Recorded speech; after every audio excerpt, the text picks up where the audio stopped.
Vamos começar com uma oração, então. Convido vocês a fechar os olhos e juntos orarmos aqui para que Deus ilumine e acompanhe esse estudo. Querido Pai Celestial, obrigado, meu Deus, por mais um dia de vida. Obrigado pelo cuidado e proteção que o Senhor dispensa a cada um de nós. Te agradeço pela vida de cada um que aqui está, de cada um que está acompanhando conosco esse estudo. Já estamos no estudo de número 9, estamos exatamente na metade dessa série especial Ensinos de Jesus. E hoje nós vamos estudar sobre um tema muito importante, que é a respeito da morte. O estado do homem na morte. Para onde vão? Qual que é a situação do ser humano depois que morre? Esse é um tema que existe muita discussão em cima dele, existem muitas filosofias por detrás. E o que a teologia, o que a Bíblia nos diz sobre esse tema? É o que nós vamos estudar hoje. Eu peço sabedoria, peço que nos ajude a compreender o tema à luz da Tua Palavra e peço que abençoe a cada um que está ouvindo, assistindo, não só agora, nesse momento, ao vivo, mas também que irá assistir essa gravação. Eu rogo essas bênçãos em nome de Jesus. Amém. Muito bem. Boa noite a todos. Tem mais pessoas aí chegando, vão se aproximando do nosso estudo. Veja só, esse estudo sobre a morte, até eu estou querendo fazer alguns comentários antes, mas eles vão surgir durante o estudo, eu vou deixar para depois. Vamos aqui à leitura da introdução. Jesus, ele sentiu a dor da morte ao perder seu amigo Lázaro, a quem ele muito amava. Nós vemos ali que Jesus chorou, quando ele soube da morte de Lázaro. Ele se viu diversas vezes diante da morte,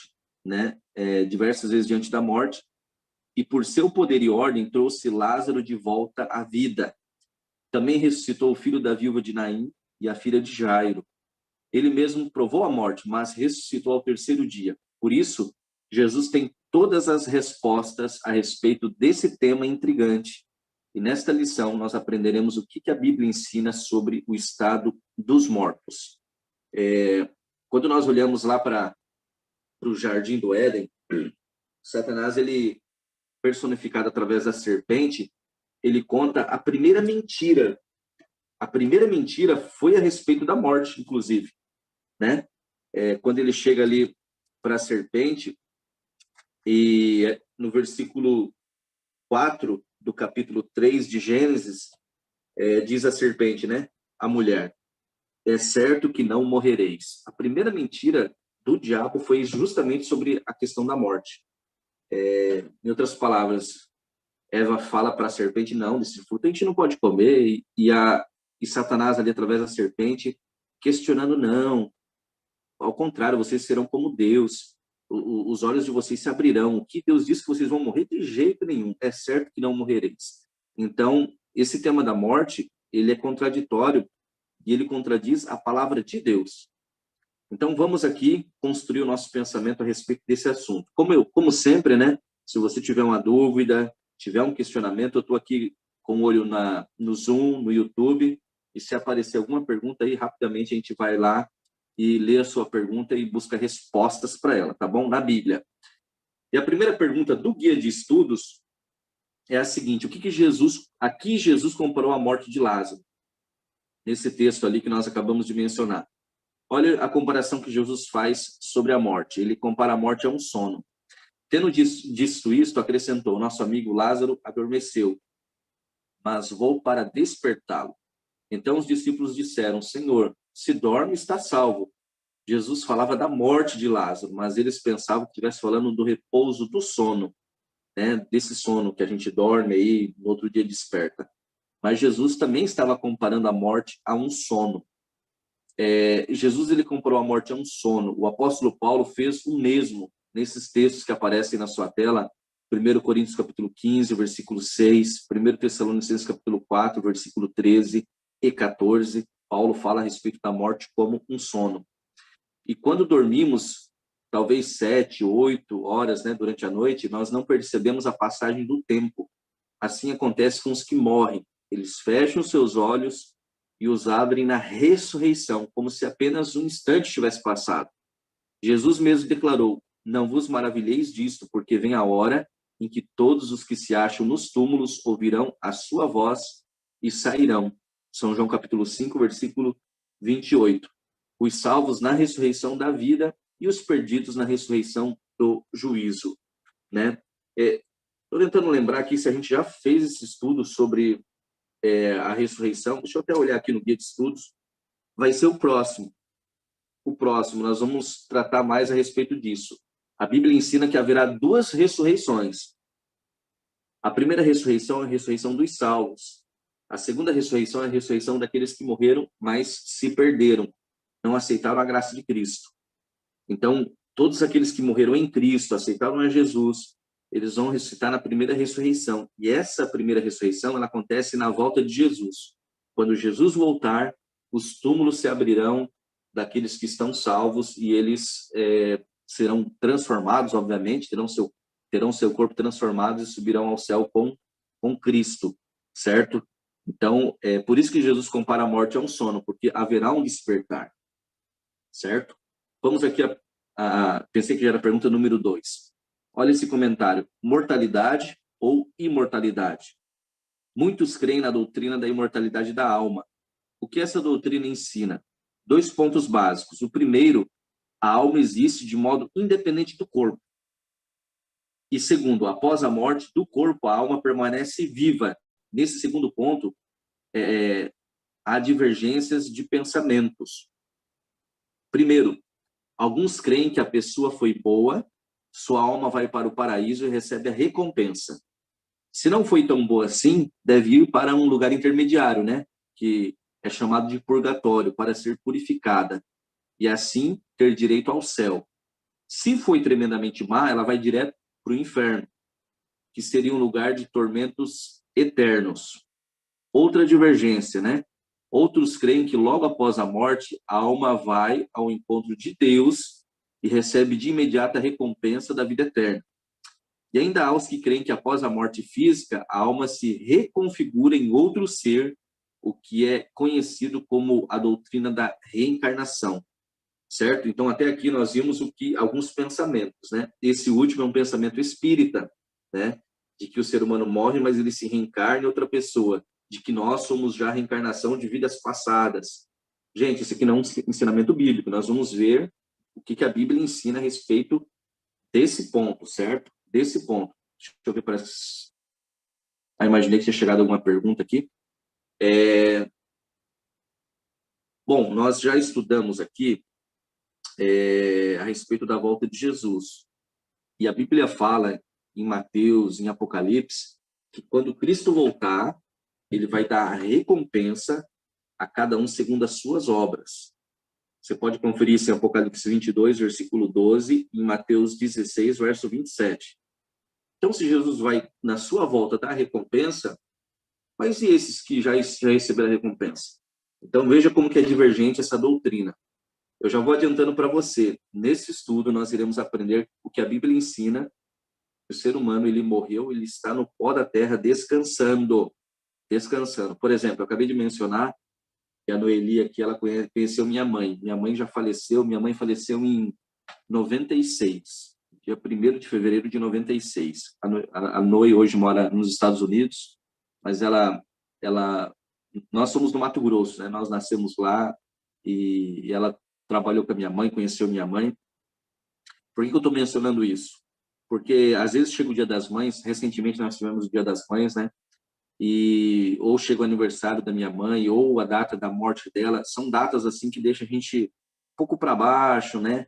Down, triste, pela perda, né? Pela saudade e tudo mais, normal. E várias vezes pessoas, para tentar me trazer uma palavra de conforto, né? Chegaram para mim e falaram assim: poxa, Paulo, poxa, Paulinho, fica tranquilo, tua mãe está bem, ela está feliz com você, ela tá olhando por você. Eu, obviamente, que nem entro em discussão, né? Deixo passar, porque eu entendo que é uma boa intenção. A pessoa está boa intencionada, né?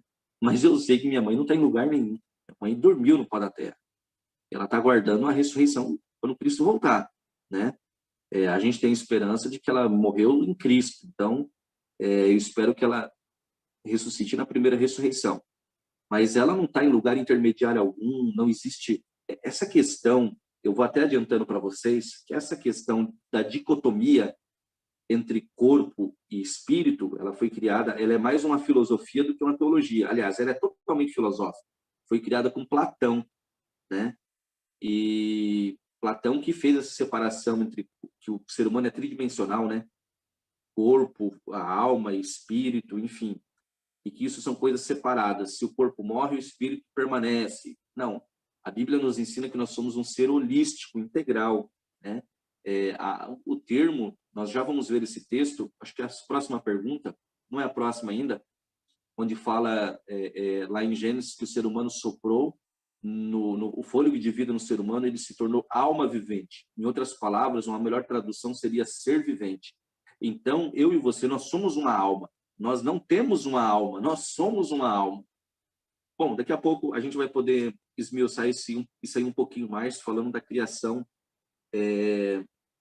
ali do momento da criação, quando Deus criou o ser humano. Vamos à segunda pergunta. Se tiver alguma pergunta aí, pode escrever para nós. Segundo a Bíblia, o ser humano é mortal ou imortal? Olha o que diz o texto de Ezequiel 18, versos 4 e 20. Eis que todas as pessoas são minhas, assim como a pessoa do Pai, também a pessoa do Filho é minha. A pessoa que pecar, essa morrerá. A Bíblia ensina que a pessoa que pecar, essa morrerá. A pessoa que pecar, o verso 20, essa morrerá. O filho não pagará pela iniquidade do pai, nem o pai pagará pela iniquidade do filho. A justiça do justo ficará sobre ele, e a maldade do ímpio cairá sobre ele. Então, o pensamento de que o homem é imortal foi a primeira mentira de Satanás. Lembra que eu li o texto ali? Gênesis 3, verso 4? Deixa eu deixar minha Bíblia aberta aqui. Foi inclusive o texto que eu falei inicialmente, né? Gênesis 3, verso 4. Desde o Éden, essa mentira tem sido pregada em nosso planeta. Paulo é claro ao afirmar que somente Deus possui imortalidade. Somente Deus possui, somente Deus é imortal. 1 Timóteo capítulo 1, versículo 17, também capítulo 6, versículo 16. Porém, a grande esperança de um dia sermos imortais, conforme Jesus prometeu. Desse modo, a imortalidade não é inerente ao ser humano, mas um dom de Deus. Nós não possuímos imortalidade, isso é um dom de Deus, que ele nos concederá. Nenhum de nós, nenhum ser humano que existiu até hoje, possui imortalidade, certo? Todos eles morreram. Adão está descansando no pó da terra, Maria, a mãe de Jesus, está descansando no pó da terra, os apóstolos, Paulo, Pedro, João, Tiago, todos estão no pó da terra. A pessoa que morreu hoje, nesse momento, ela está descansando no pó da terra. Todos eles estão aguardando a ressurreição, certo? Pergunta de número 3. Quando os salvos receberão o dom da imortalidade? Aqui está falando dos salvos. Quando? Quando que isso vai ocorrer? 1 Coríntios capítulo 15, versos 51, nós vamos ler até o 54. Verso 51. Eis que vou lhes revelar um mistério. Nem todos dormiremos, mas todos seremos transformados. Num momento, num abrir e fechar de olhos, ao ressoar da última trombeta. A resposta está aqui. Essa referência é o quê? A volta de Cristo. Ao ressoar da última trombeta. A trombeta soará e os mortos ressuscitarão incorruptíveis e nós seremos transformados. Vou fazer uma pausa aqui antes de ler os versículos 53 e 54. Veja só. Aqui Paulo diz assim, ó, eis que eu vou contar um mistério para vocês. Nem todos dormiremos. Por que nem todos dormiremos? Porque se Jesus, por exemplo, voltar agora, vamos supor que Jesus resolva voltar agora, nesse exato momento. Eu e você, nós estamos aqui estudando a Bíblia. Eu acabei de orar pedindo perdão dos nossos pecados. Então, eu e você, nós estamos salvos. Estamos salvos em Cristo. Se você concordou com essa oração, se você disse amém, esse pedido que a gente fez aqui de perdão pelos pecados, ele se aplica a você, não somente a mim. Eu orei, mas você também concordou com a oração. A não ser que você não tenha concordado, que eu acho que não é o caso. Mas, ou seja, nós estaremos vivos na ocasião da volta de Cristo. Eu acabei de dar um exemplo. Se Cristo voltar agora, eu e você não passamos pela morte. Então, é por isso que Paulo diz, ó, nem todos dormiremos. Inclusive, ele tinha esperança que Cristo voltasse ainda nos seus dias, porque ele se inclui nesse grupo, né? Ele não diz assim, ó, nem todos dormirão. Ele diz, nem todos dormiremos. Ele tinha muita certeza de que ele não ia para a sepultura antes de ver Jesus voltar. Ele achava que Jesus ia voltar nos seus dias ainda. Então, ele dá o momento em que seremos transformados, na volta de Cristo. E o texto continua, porque é necessário que este corpo corruptível se revista da incorruptibilidade, ou seja, esse corpo que se corrompe, esse corpo que é mortal se revista da imortalidade. E quando este corpo corruptível se revestir da incorruptibilidade, e o que é mortal se revestir da imortalidade, então se cumprirá a palavra que está escrita: tragada foi a morte pela vitória. A Bíblia ensina, meus irmãos, que o último inimigo a ser destruído será a morte.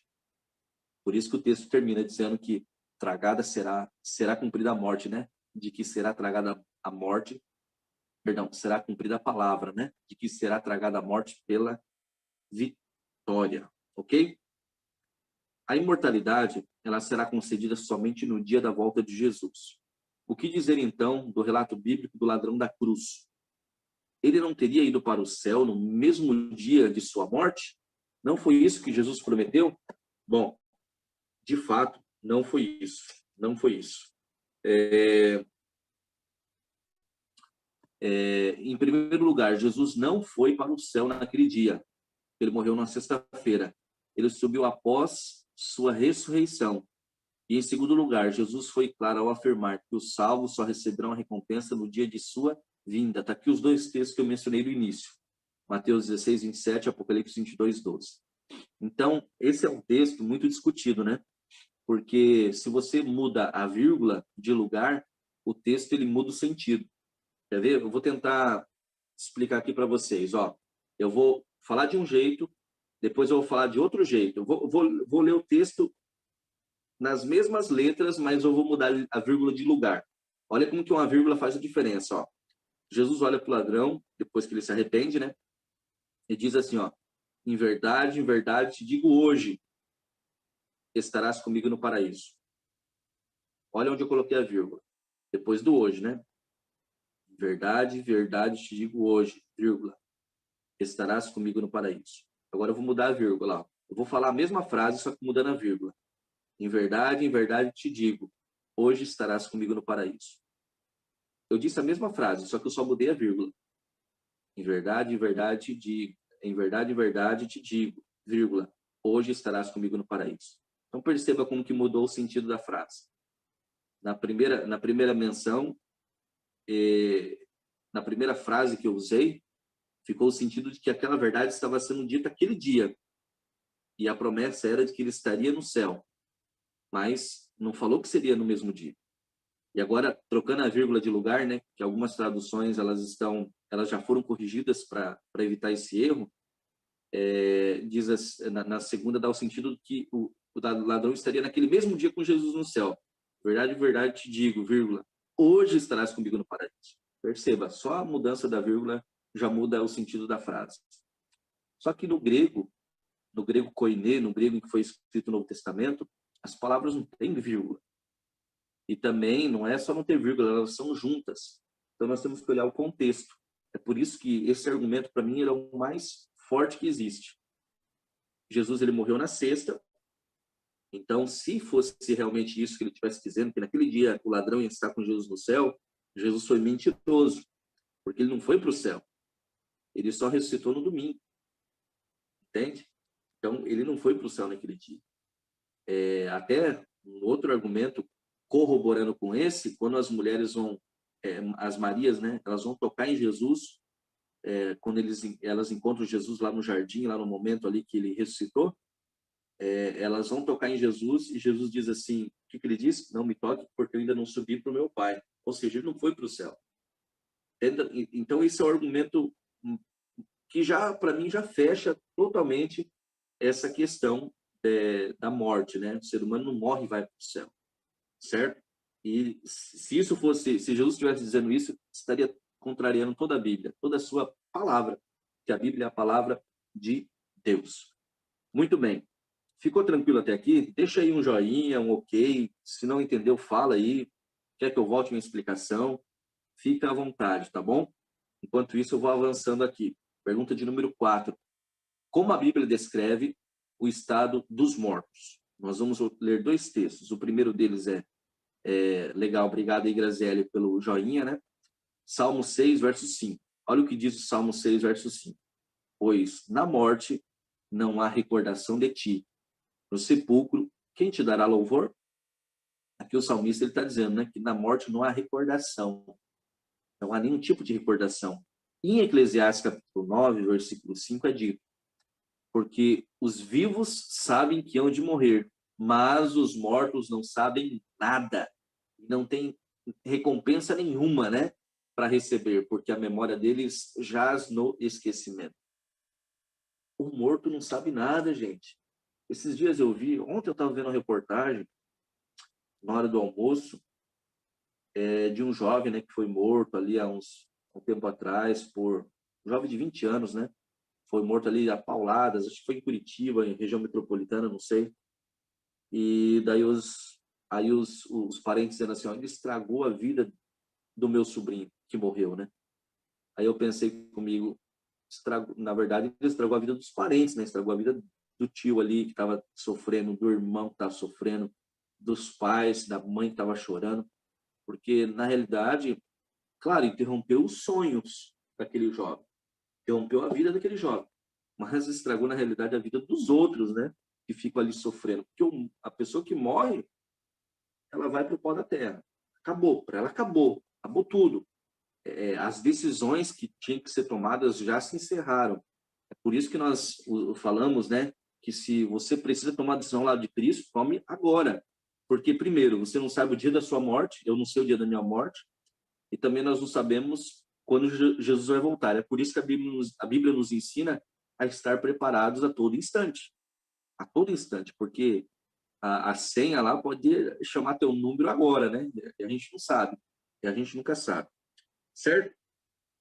Então, esses dois textos mostram que o ser humano, a pergunta era como que a Bíblia descreve o estado dos mortos? Você pode colocar aí um estado de total inconsciência, né? Os mortos não sabem absolutamente nada, nada mesmo. Vamos lá. Não há consciência na morte. Se isso é verdade, não há qualquer possibilidade de vida independente após a morte. Logo, a teoria de que a alma sai do corpo para continuar sua existência não tem apoio bíblico. Sendo isso, como podemos entender a parábola do rico e do Lázaro? Ela ensina que a recompensa vem depois da morte? De fato, não. Na parábola, Cristo mostra que cada pessoa decide seu destino eterno nesta vida. Não será concedida uma nova oportunidade. Essa era uma parábola conhecida dos ouvintes de Cristo. Ele se aproximou deles em seu próprio terreno para ensinar que o pobre que confia em Deus terá sua recompensa, ao passo que o rico que não confia em Deus perderá a vida eterna. Veja, muitos utilizam essa parábola aí para querer praticar o ensinamento de que a alma ela é imortal, ela vai, passa, reencarna em outra pessoa, não morre. Mas Cristo usou justamente uma história bem conhecida para dar um ensinamento, né, de que as pessoas precisam tomar as suas decisões em vida. Esse era o intuito de Cristo ao revelar, ao contar essa parábola, né? Pergunta de número 5. Como que Deus formou o ser humano? Aqui está a pergunta que eu queria chegar. Como que Deus formou o ser humano? Vou até deixar minha Bíblia aberta, apesar de a gente já ter o texto aí. Gênesis 2, verso 7. Como que Deus formou o ser humano? Olha o que diz esse texto. Então o Senhor Deus formou o homem do pó da terra e lhe soprou nas narinas o fôlego de vida, e o homem se tornou um ser vivente. Olha que interessante. O homem passou a ser um ser vivente. Eu tenho um texto aqui que eu quero utilizar com vocês para falar a respeito dessa questão de alma. Eu não sei se tem católicos nos assistindo, eu vou mencionar algo aqui, mas não quero ofender ninguém, não é ofensa, tá? Mas na mentalidade católica, quando se fala em alma, se pensa, para o católico já vem a ideia de alma penada, né? Já vem essa ideia. Mas alma é um ser vivo. Eu e você somos uma alma. Eu e você somos uma alma. Olha só que interessante esse texto. Gênesis capítulo 46, Se você que está com a sua Bíblia e quiser ler, Gênesis 46, versículo 27. Quando fala ali sobre Jacó e a sua família, desceram todos para o Egito. E os filhos de José, que lhe nasceram no Egito, né, eram 2. Todas as pessoas da casa de Jacó que vieram para o Egito foram 70.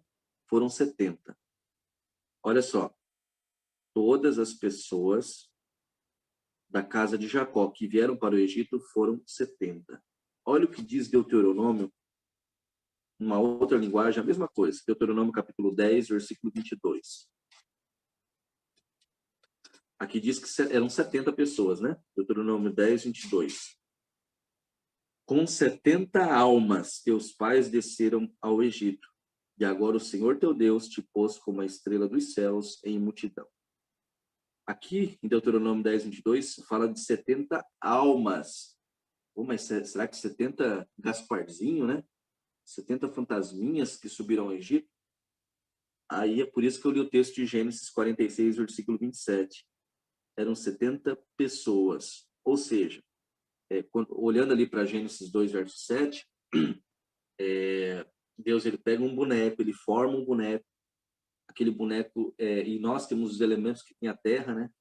Ele molda aquele boneco ali do pó da terra, ele faz um boneco de argila, de barro, enfim, e ele sopra no boneco o fôlego de vida. Antes disso, o boneco tinha vida? O boneco tinha uma alma? Não, ele passa a ser uma alma vivente quando Deus introduz a vida nele. Na formação do ser humano, Deus uniu o pó da terra ao fôlego de vida, e o homem passou a ser alma vivente. O melhor sinônimo para alma vivente é pessoa. Cada pessoa é uma alma.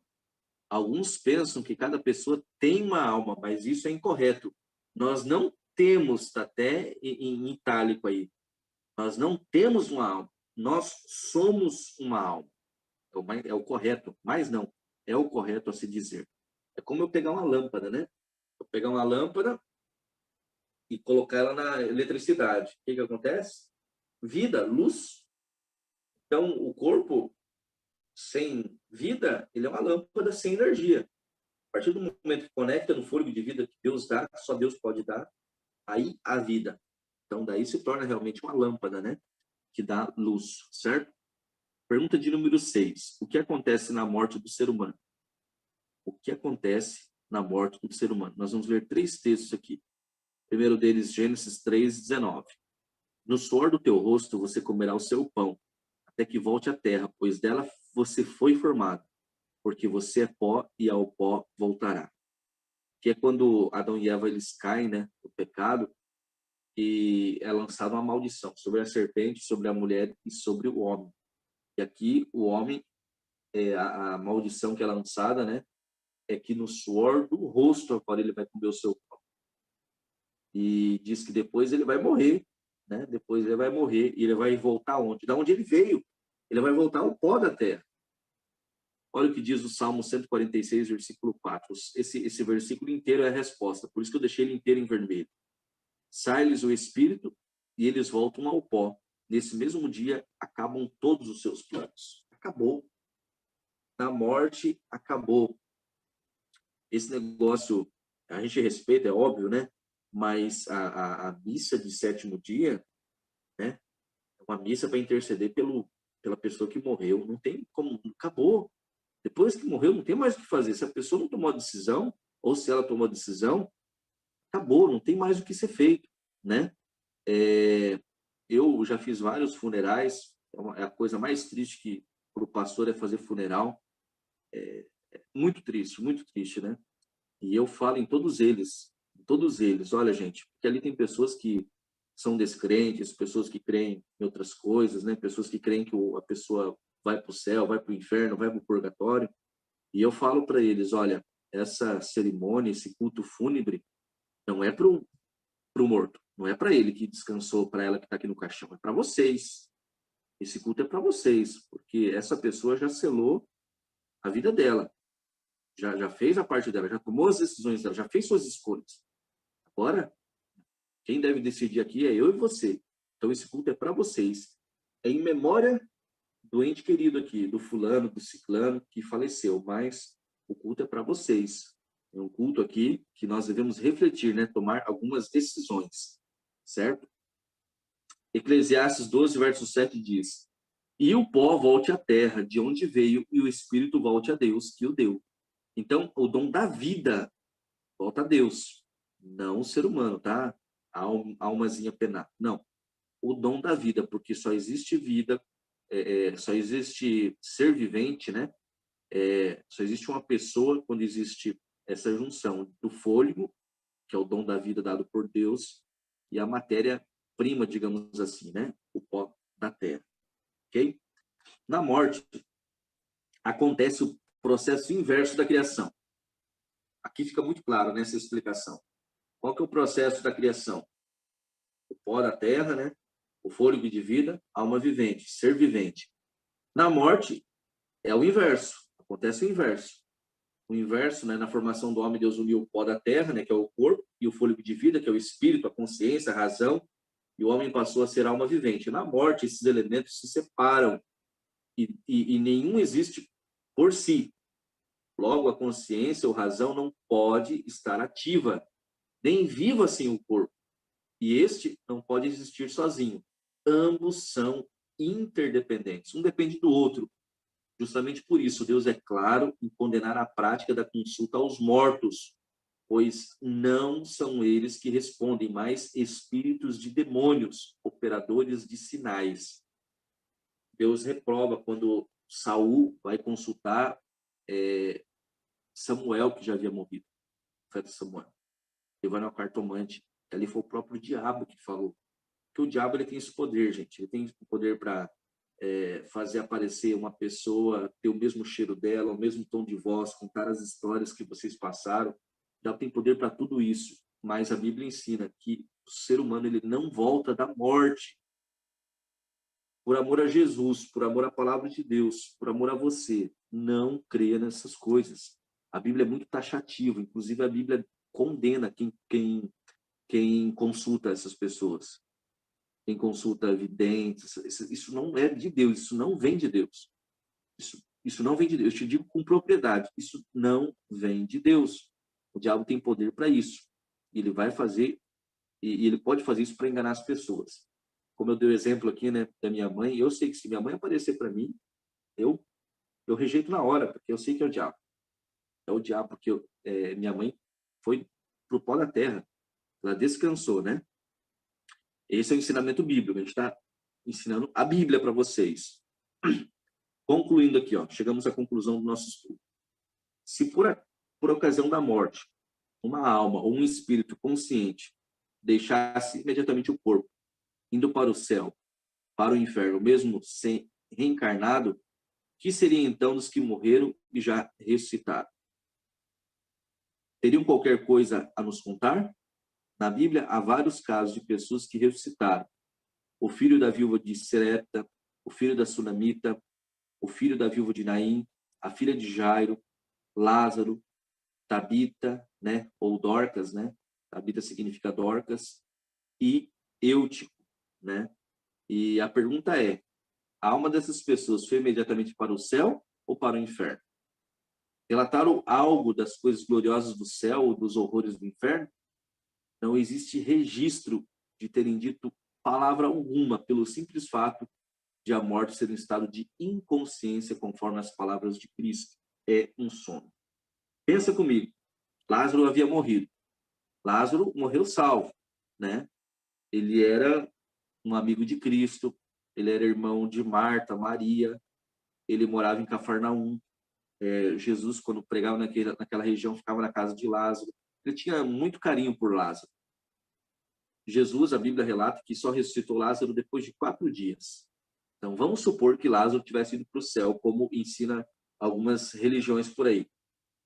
Bom, 4 dias já deu para desfrutar de bastante coisa no céu, conhecer bastante coisa legal, né? Agora, pensa comigo. Pensa comigo. A Terra não é um lugar gostoso. Ainda mais se a gente comparar com o céu, certo? Pensa comigo, raciocina comigo. Jesus fala assim, não, beleza, eu vou lá ressuscitar Lázaro. 4 dias depois ele chega, Lázaro, sai do túmulo. Lázaro sai. Se ele estivesse no céu, se eu fosse a Lázaro, eu ia falar, o quê? O Senhor me ressuscitou de novo? Aliás, me ressuscitou para vir morar nesse mundo de novo? Não, não, pelo amor de Deus. Não, que é isso, Senhor? Pode fazer eu dormir de novo, porque eu estava bem lá, estava tranquilão, eu estava no céu, não tinha mais dor, não tinha mais sofrimento, não tinha mais cansaço. Não, não, pode me mandar de novo para lá, né? Mas não, Lázaro ele acorda atordoado, né? Porque é como um sono, sabe quando você acorda assim, você não sabe nem onde está, né? Às vezes a gente acorda desse jeito, né? Ele estava num sono profundo da morte, um estado de inconsciência total, né? E ninguém desses que foram citados ali, que foram ressuscitados, eles mencionaram alguma coisa. Nossa, eu estava em tal lugar, ou eu vi o inferno, ou eu vi o céu, eu vi os anjos. Não, é um estado total de inconsciência, né? Esse é o estado do ser humano na morte, certo? O que apavora na morte é o fato de ir para baixo da terra. Mas você não vai ver, a gente não vai ver, Noi, não vai ver, não tem problema algum, né? Eu imagino, claro, dá aquela agonia, né? Mas a gente pensa que a gente vai estar lá consciente, né? Nossa, tô aqui preso. Não vai ter nada disso, né? Nós tivemos até um caso agora recente já há alguns meses, né? Um pastor muito querido nosso aqui, trabalhou aqui na nossa associação, Associação Sul Paranaense. Por último, ele estava trabalhando em Sorocaba, São Paulo, e ele faleceu. Eu já imagino qual que é a sua curiosidade. Já vou, quiser escrever a pergunta, mas eu já imagino qual que é a pergunta. Ele faleceu do Covid, né? Muito triste, faleceu do Covid. Nas férias, aqui no final do ano, ele passou por Guaratuba, esteve aqui nas nossas igrejas, e ele pediu para ser cremado, né? Ele gravou um áudio para os filhos, tem até um vídeo assim muito emocionante que ele fala: olha, vocês querem me ver feliz, me crema, porque eu não quero passar, eu não quero ficar naquele caixão, naquele lugar fechado, os bichos me comendo, Deus o livre. Eu não quero passar por isso. E se vocês querem me ver feliz, vocês vão ali em Guaratuba, que é onde eu moro aqui, né? Na praia, deposita minhas cinzas. Agora quer ver mais feliz ainda? Vamos lá para Guaraqueçaba, né? Que é mais retirado. E deposita minhas cinzas ali no mar. E vai ter bastante cinzas, né? Ele era brincalhão, ele era grandão. Então vocês vão ter bastante cinzas para lançar no mar. Então ele queria ser cremado. Não há nenhum problema em ser cremado, tá? Respondendo a pergunta da Noeli. Não há nenhum problema. Quem fala que é pecado, ela está perguntando se é pecado, né? Alguns falam que é pecado. Não tem nenhum tipo de conhecimento a respeito do assunto, porque o medo deles é o medo não, o receio, né? Mas como que Deus vai me ressuscitar? As minhas cinzas vão estar, por exemplo, espalhadas no mar. Como é que Deus vai? Gente, Deus é poderoso. Deus é poderoso para tudo. Ele não vai utilizar esses elementos novamente, não. Ele vai recriar o ser humano. Deus ele é poderoso para tudo, né? Como diz o termo hebraico, né? Bará, Deus cria do nada, né? O termo hebraico lá da criação, Bereshit, Bará, Elohim, Deus cria a partir do nada, né? Imagina se isso vai ser um empecilho para Deus ressuscitar o ser humano. Claro que não. Cremação, eu vejo a cremação muito melhor, muito mais ecológica, né? Não precisa de cemitério, não precisa de nada disso. Crema, tá tudo certo. E é melhor. Eu vejo também como sendo melhor a cremação. E não pode ficar tranquilo, não tem nada a ver com não é pecado não, tá bom? E vamos à nossa decisão de hoje. Todo estudo aqui nós finalizamos aqui com a decisão. Minha decisão. Eu compreendo que a morte é apenas um sono, que os mortos não sabem de coisa alguma, nem podem se relacionar com os vivos. Acredito também que Deus tem soluções para todos os problemas, inclusive para a morte. A ressurreição de Cristo, ela nos garante a nossa ressurreição. O fato de ele ter vencido a morte, ele tem as chaves da morte, como diz o livro do Apocalipse. Ele um dia vai trazer da morte para a vida os que morreram crendo em seu nome. Amém por isso, né?